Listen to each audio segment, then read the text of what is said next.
moms and dads, staff, and today is the 20th of April. There's only one little weirdness about that opening, and that is that I'm saying it to nobody. But I am very excited about doing this a little differently, and I'm sort of picturing the scene that there we are, boys and girls, and I think of Blake or Emmy or Victoria, we'll be doing our work in the data project on the computer. I think of Miss Scarlett sitting over there, and the staff and some parents, and I've got the grade 7s and 6s and 4s and 5s and JPs over there, and I am looking at an empty chapel. But it does still mean that this chapel exists. So although things have changed, some things have not changed, and what hasn't changed is our beautiful chapel is still here. And what is still here as well, as I look over there, is that beautiful maple tree over there. And that's what I want to talk to you about this morning. So this morning is not going to be a half an hour assembly. It's a short little moment just for me to say welcome back to a term 2. And so that's what I want to share with you this morning. So it's going to be a slightly different assembly, but I'm hoping just as meaningful as it normally is. So I'm going to start off by telling you a very small and short story. And the story is about the maple tree. And it's an interesting story, and one that I think you will enjoy. So here goes. Many, many moons ago, one of the most beautiful trees around was the maple. And its roots reached deep into the earth, and its branches reached high in the heavens. But at one time, a large group of bugs crawled into the maple's bark, and it was itching the maple. It was driving the maple tree crazy, because even though the maple tree had many branches and shoots and roots, it could not bend down and reach all the parts of itself. So it called out to all its friends in the animal kingdom. It called out and said, "Can someone please give me some relief from all of this itching?" And so the beaver said, "Well, maple tree, I can probably do that, but if I start chewing on your bark, it'll probably kill you." So that wouldn't help much. And then the little mouse said, "Maple tree, I can get down deep into your roots and get my brothers, the moles, etc., and the drovers, but we'll end up killing your roots, and that will kill you too." So then the bear said, "Well, maple tree, I have these nice big claws. I could start clawing at your bark, but that will probably shred you up." So then they all tried to think. Finally, one of the birds was flying by, and it was a flicker. And the flicker said, "Well, maple tree, I have a cousin. How about I get all these guys to come, and their beaks are sharp and they can dig in you, but they won't hurt you." So they all called out and called after the woodpecker friends, and they flew over and started pecking at the tree and got all of the bugs out of him. The tree was very happy. And everything was going very nicely, and all of a sudden, for a couple of years, there was very little rain. It got very dry, and all of the animals were getting very, very thirsty. The creeks and rivers had all dried up, and they did not know where to go. They were all bemoaning the fact, and the maple tree heard them. And the maple tree said, "You know the animals who helped me the time I was suffering from all of those bugs biting me? I have an idea." So he called his friend, the flicker, again. And remember, the flicker's the bird. And the flicker, you helped me in a time of need. I want to help you. Call up your woodpecker buddies again. So they called the woodpecker buddies, and the maple tree said, "Now I want you to peck deep into my bark, and then wait for a second, and soon some of my sap will run out, and you can slake your thirst by drinking my sap." So the woodpeckers tried it. And when they did, the sap flowed from the maple tree. And that gift saved everybody until the next rain came, and they were able to drink from the creeks again. And it was from that gift, from the maple to the animals, that man learned how to make maple syrup and how to tap those maple trees when the sap runs. Maple syrup was precious because man could make something sweet, especially in the winter time when there were not many berries to pick and no sweet things to eat. That was the time when we really appreciated the gift of the maple tree. And so, boys and girls, that's what I love about that story. And very interesting, and as I asked the question, and you know I sometimes like to ask questions, and so as I asked this question, I can imagine a few hands going up around the chapel. And the question is, which country has as its national symbol the symbol of a maple leaf? And I'm going to pause, and maybe you can answer, Mom and Dad, if you know what country has a symbol of a maple leaf. And I will give the answer now, and I think a lot of you know it. Answer is Canada, and that's the country that has the maple leaf as its symbol.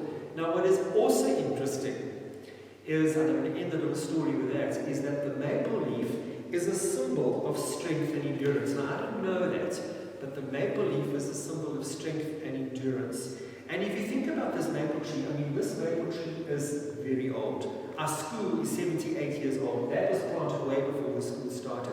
That tree has stood there all these years. When Colonel Green, etc., lived here, that maple tree stood there. It is still here. So when we talk about endurance, it means it's been here a long time. That's it. And also symbol of strength. And when I think of you boys and girls who climb that maple tree every day, it's had lots of boys and girls being climbed on it. It is remained strong. It is beautiful. I mean, you can see the beautiful leaves and the strength of the tree. And that tree is a beautifully healthy tree. And it reminds us in this time when we are dealing with all sorts of awful things, possibly, and we're a little scared and a little unsure of what's going on, and school's not normal, etc.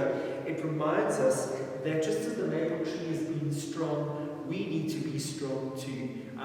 We are here. Clifton is still here. Clifton hasn't changed. The same old Clifton is all here. And we know that on about the 4th of May, the school's going to start again, and we are going to all be coming back, and things will carry on in whatever form they carry on. And the other thing that I've noticed is that the maple tree changes its color.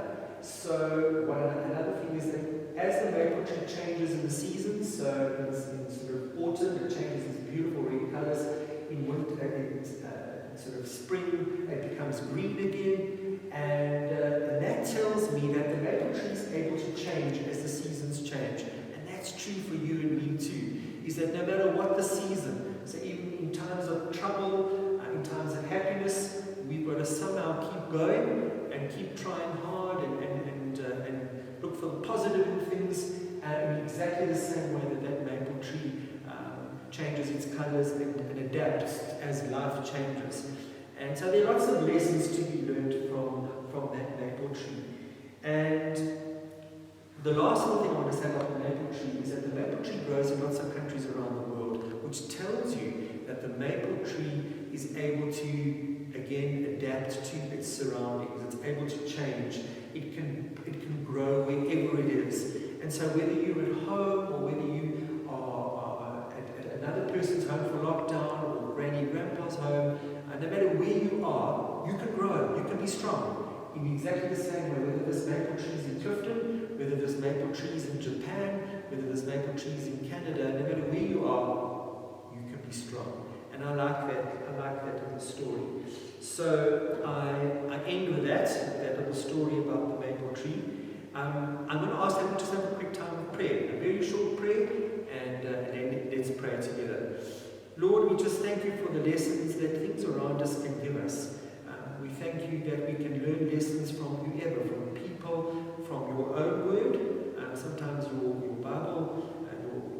Bible message gives us hope, and we can learn from there. But we can also learn from, for example, the maple tree.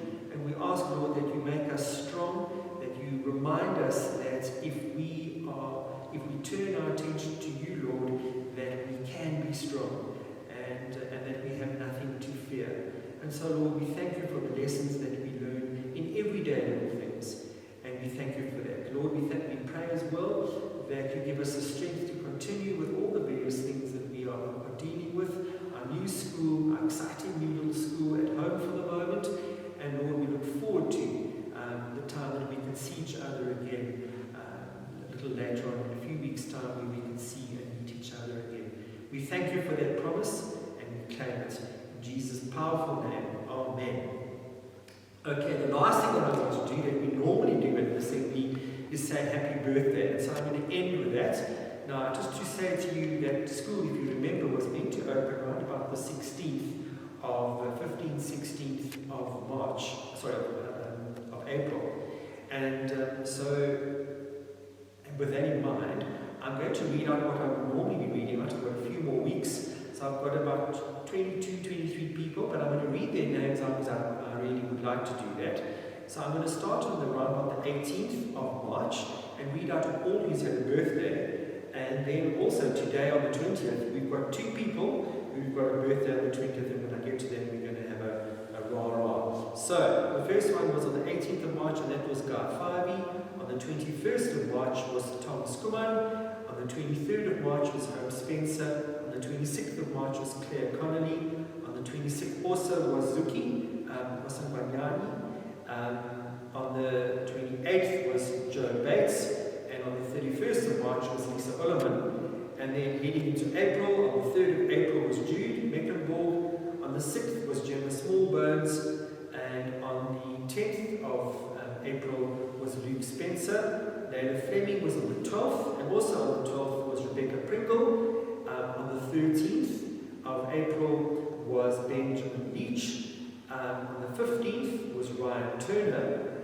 Levatoli Seyeso was on the 18th of April, so just 2 days ago. And on today, the 20th, we have got Tom van Duren and Molly Walker. So obviously happy birthday, because that's today. Ava Davies is on the 22nd, coming up.